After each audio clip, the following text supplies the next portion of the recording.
Koé, bonjour. Bonjour. Bienvenue dans le Buzz Média Orange Le Figaro. Alors, je rappelle, vous êtes animateur, producteur de télévision, de radio, mais aussi un peu DJ, si j'ai bien compris, à vos heures perdues. Oui, j'ai deux, trois passions. Oui, trois passions. Et vous êtes aussi, depuis 2002, le fondateur de la société de production BioWare. Et depuis la rentrée de septembre dernier, tous les soirs à 21h en semaine, on rendez-vous avec vous sur Énergie. Et pour évoquer justement cette actualité, je vous propose de découvrir le chiffre du jour. 134 000, c'est le nombre d'auditeurs que vous avez gagné en un an. Donc pour cette tranche de 21h minuit, pour attendre 438 000 auditeurs quotidiens sur l'émission C'est Koé sur Énergie. Est-ce qu'avec la matinale de Nikos, C'est Koé, c'est le moteur du redressement et du relancement de Énergie? Ça fait partie d'un tout. Je crois que ça, plus la musique, plus le fait de s'amuser vraiment en le faisant. Vous savez, une émission de radio, quand on la lance, on dit souvent, j'ai été parfois patron de radio, donc je le sais, souvent, il y a toujours un décalage entre ce qu'on entend et parfois les chiffres qui se traduisent derrière. Il faut souvent un an pour lancer une émission de radio, pour s'installer, pour que les gens prennent les habitudes de changement. Nous, on était le dernier arrivé. Le soir sur Énergie, on en avait déjà parlé, c'était pas forcément la tranche la plus forte de la radio historiquement. Là, il se trouve qu'en un temps plutôt record, non seulement on continue de s'amuser, mais en plus, le public vient. Donc moi, je suis ravi. C'est quand même la clé de pas mal de choses quand vous vous amusez, parce que c'est 3 heures d'émission. Donc 3 heures d'émission, croyez-moi, il faut mieux s'amuser. Puis c'est la règle d'une émission de radio. C'est-à-dire qu'une émission de radio, presque tout le monde peut faire une émission de radio. En faire 5 par semaine, 2-3 heures avec la même régularité, la même envie, le même amusement, ça c'est la chose la plus compliquée. Mais vraiment, moi je suis ravi. Quand on s'amuse et que ça se traduit comme ça, c'est un bonheur. Ouais. Votre image est quand même très associée en effet à TF1 avec la méthode Koé, notamment pour citer récemment le relancement. 7 saisons quand même. 7 saisons et Tournée Manège donc encore récemment. Vous êtes toujours lié justement à TF1 ou pas? Non, mais je suis plus lié par contrat d'exclus depuis de longs mois maintenant, ce qui n'empêche pas de collaborer ensemble, la preuve avec Tournée Manège. Mais c'est, vous savez, moi je pense que l'image, elle est liée, c'est surtout lié à ce que vous êtes vous. C'est-à-dire que je pense qu'un journaliste, un présentateur du 20h, oui, il est très très lié sur la chaîne sur laquelle il est.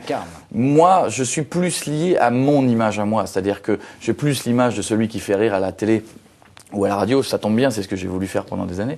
Et je pense qu'ensuite, ensuite on fait des émissions, il se trouve qu'elles se font remarquer, qu'elles ont marché, que ce soit la méthode, on a dû en faire 250, que ce soit les saisons de Tournée Manège, pareil, grâce au public, ça a cartonné. Donc c'est pas des petites émissions, ça se remarque, donc forcément, mon image est liée au diffuseur.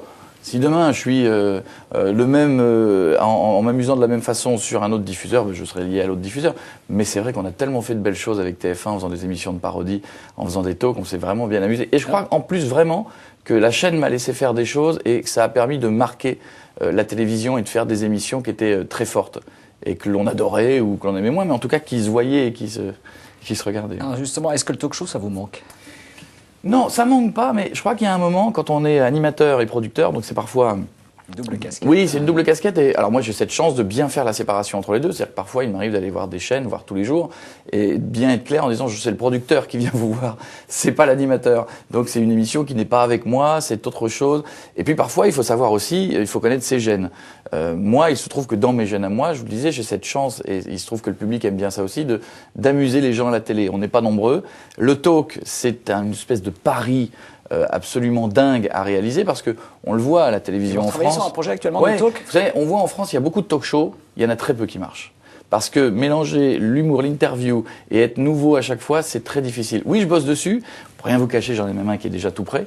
Parce que c'est quelque chose qui était très amusant à faire. Et puis quand ça fait partie de vos gènes, faut pas s'en priver. Maintenant, est-ce que c'est demain matin? Je suis pas sûr non plus. On va pas laisser quelques mois. Entre le public des ménagères, entre guillemets, de moins de 50 ans, si publicité à privilégier de TF1 et le jeune public de Énergie, vous aimez bien pratiquer un espèce de grand écart sur... Eh ben, ça va même au-delà de ça. Parce que si vous regardez les chiffres de toutes les émissions en télé que j'ai faites, j'ai la chance d'être fort sur les plus vieux, les plus de 50 ans, sur la ménagère qui aime bien ce côté peut-être joufflu et rondouillard que je suis, et puis sur les plus jeunes qui me découvrent de mois en mois en disant ce gars-là, c'est notre grand frère. Donc c'est presque hors norme d'être sur un petit peu toutes les cibles comme ça. Vous avez parfois des animateurs qui sont très forts sur les plus vieux, parfois sur les plus jeunes. On dit. Oui, et moi souvent on a dit que j'étais segmentant, peut-être dans l'humour, mais jamais dans les cibles.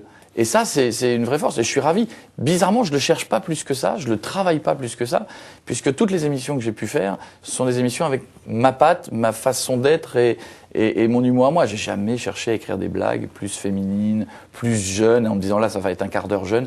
J'ai toujours fait, je fais toujours ce que j'ai envie de faire et ce qui m'amuse. Finalement, c'est peut-être ça la clé. Alors, depuis l'été 2009, vous avez cédé votre société de production au groupe de... Un bout, il en reste un bout. Un bout de... Il en reste 49%. 49%, donc à Fabrice Larue, qui a racheté notamment aussi Tel France et l'agence Capa. Qu'est-ce que vous a apporté concrètement ce mariage ? Je pense qu'à un moment donné, quand on mène le combat, et BioWare est une société que je montais seul, et Cécile m'a accompagné par exemple dès le début sur l'organisation, etc.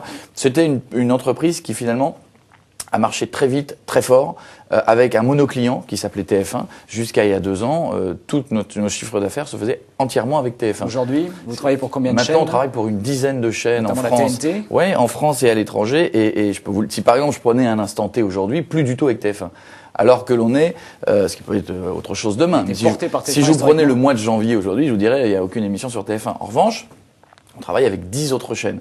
La volonté de BioWare, et entre autres une des volontés de cette association, c'est de se dire maintenant transformons un petit peu tout ça et que BioWare ne soit plus la société qui produit Koé, sa vie, son œuvre. Ça en reste un petit bout, mais c'est aussi une société qui fabrique du magazine, de l'image. C'était pas forcément dans les gènes de BioWare de fabriquer du magazine. Les mois avancent et de nouvelles marques se fabriquent via BioWare et sans Koé, avec de nouveaux animateurs que l'on met en avant, de nouveaux animateurs que l'on produit. Quand on produit les 12 Pères Noël pour Énergie 12 avec Anne Denis, c'est une animatrice que l'on produit, je suis ravi de la produire. Voilà, c'est ça qui est intéressant. C'est au fur et à mesure d'avoir une écurie de nouvelles marques, de nouveaux formats, puis de nouveaux animateurs qui acceptent de travailler avec moi. Je suis très content. Très très rapidement, on vous retrouve sur scène à l'automne dans un one-man show, le premier. Vous allez faire quoi ? Vous avez oublié tout à l'heure, vous avez oublié DJ et futur rigolo sur scène. Futur artiste sur scène ? Oui, parce que ça fait partie des choses dans la vie. On se dit si on les fait pas, on va le rater quelque chose. Donc on m'a souvent accusé de faire du one-man à la télévision. Et ben là, je vais le faire pour de vrai. Sur les planches. Voilà. Koé, merci d'être venu dans le Buzz Média. J'ai pas trop parlé. Orange Le Figaro. Non, c'était aussi. Souvent, je peux parler très longtemps. On vous réinvitera. Oui, pour le tome 2, pour la suite. Pour le tome 2. Merci, on se retrouve donc lundi. Très bon week-end et merci encore pour ce Buzz Média. À très bientôt. Merci.